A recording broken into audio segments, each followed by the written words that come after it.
One of the most difficult situations for people is buy a new home, but they have one to sell at the same time. There's different strategies out there for potentially avoiding that dilemma. Sometimes there's no choice, where you just need to sell the home you're in order to buy the one you want to buy. It's always a stressful time to say, what should I do first? The answer is it depends. As always, it always depends. Sometimes it depends on the market situation, because if it's a strong seller's market, then the sellers may or may not be needing to consider a purchase agreement that's contingent on the sale of the home.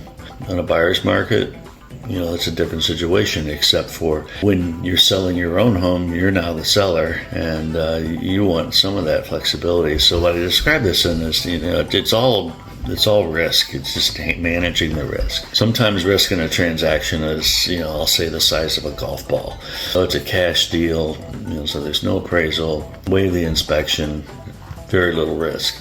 Most of the home transactions we have, I would say it's like, okay, it's a soccer ball. Generally have the risk of dealing with an appraisal being acceptable, getting through all the inspections. When you add a contingency on the sale of a home, it's now a beach ball.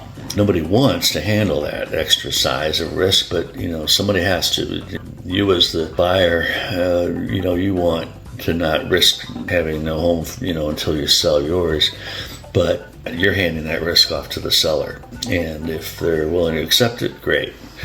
But that risk doesn't go away. It's just somebody has to be dealing with it.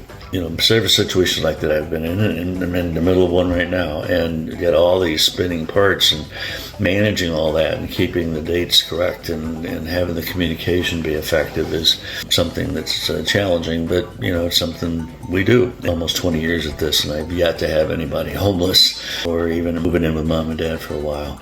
Good news is it's a way that can be managed, and we'd be happy to put that experience to work for you.